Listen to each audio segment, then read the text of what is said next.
Hello there. I just want to do a little talk, and as you can see, I've obviously got my computer in the pick. This was an early birthday present I treated to myself, and I never had an Apple Mac computer before, so I thought I would try an older one out first and love it. I'm definitely happy with this, and I'm going to stick with them. For me, it's Apple Mac or nothing now. But I just want to, do a talk about computers in general, and the fact that, all this technology can work for us once we know what it is. You see, the idea is that you don't know what it is, and so it brainwashes you because it's just a drug. Right? It's just a drug. That's why people have to, I don't own a smartphone, but people that have smartphones, have got to pick them up every 2 seconds because it's an addiction. And this is, there shouldn't be, parents shouldn't be buying them for the kids. Not until they're, let them buy it themselves when they're old enough. Because these things are very, very powerful. They're very addictive. I notice it myself. This is why I won't get a smartphone, because I think if I was to get a phone, a mobile phone, I would never see the real world. But the next thing is, what is the real world? I don't think there is a real world. Because, ever since the spiritual awakening, obviously I talk about it all the time, that all of a sudden I was doing meditation. I had this very strong thought. It was like thoughts, but it was like higher vibrational thoughts, like a higher consciousness communicating with me, and what it was the divine self. And this strong thought was guiding me through the path, the inner voice within, But it's not like a voice, it's more like your thoughts. It's like you're perceiving reality in a certain way, a different way than you were before. And that led me to thinking of nothing. I didn't know it was a meditation that already existed, and relentless. I receive knowledge from the moment I get up in the morning till I go to bed. It's non-stop, and that's because the lid has been lifted with this awakening. And regarding computers, and these computers are there to stop other people awakening spiritually, because that is the greatest fear of the system. The system would hate it if everyone was spiritually awake. Imagine it. People like that don't conform, right? The sheep conform. The sheeple. I think humans are like half sheep, half parrot. That's the way I describe humans, and they get told what they are, they just repeat what they are.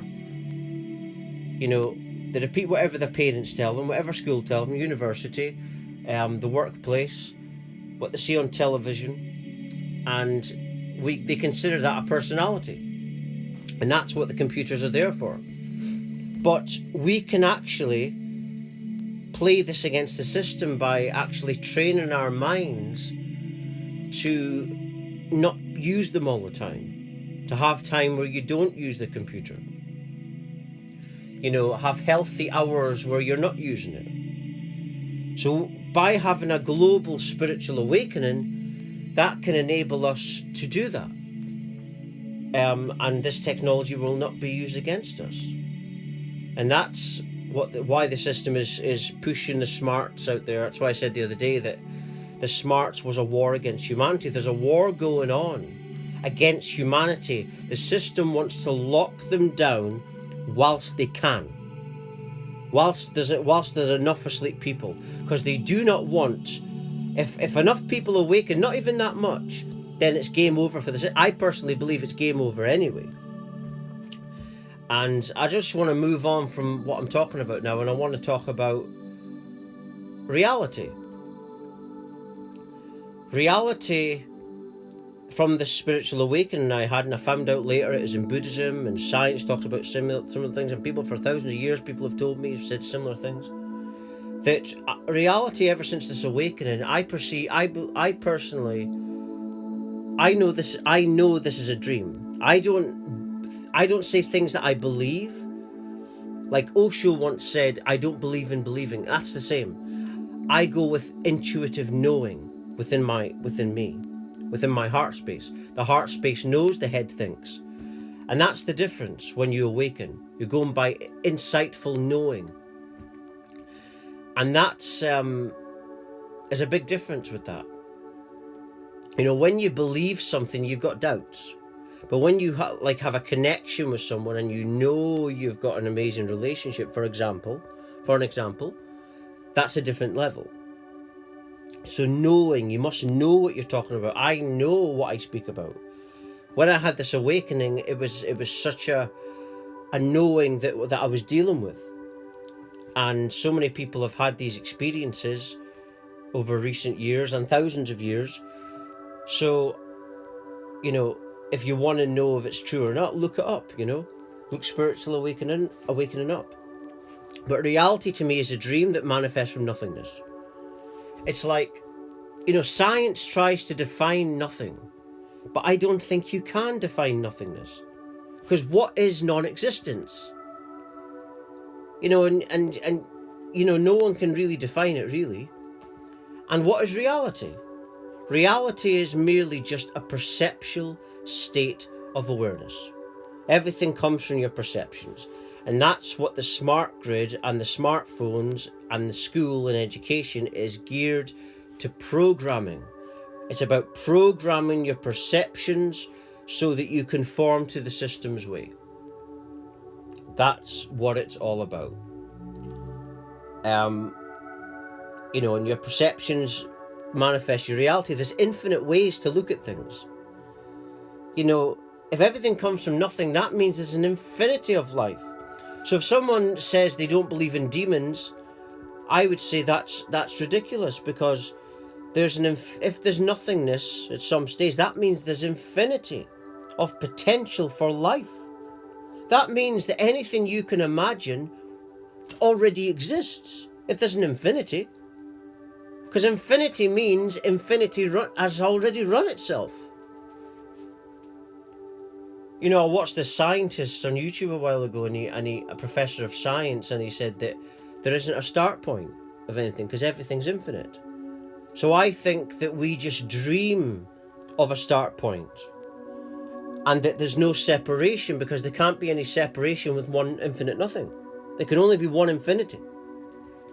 Therefore, that means that what reality is it's all one infinity.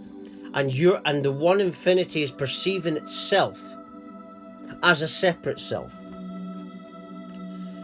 And that I think that this reality is like when you go in a computer and the infinite awareness, consciousness is manifested a computer simulation, which many scientists now say that they believe exists. That this is a simulation because they're saying everything's energy, everything's computerized, so it must be some sort of simulation. And it's your own consciousness that manifests it, but there's not two though. There's no such thing as another person. If it's one infinity, it means that everyone is you. It means that the dogs are you, the cats are you, the insects are you, and that you're the infinity, so that means that God is you. See, the problem with God is not God itself, it's the perception of God. You are God because you're the one infinity. And that's what I've awakened to, obviously. 8-9 years now in this awakening. And anyone can awaken once you start to realize that the power is within you. And follow that heart-based intuition. And that inner voice will get louder and louder. But I'm just going to end it there. Thank you very much for watching. If you're watching, you're meant to watch it. Everything falls to divine order, divine timing. Thank you very much for watching. Thank you.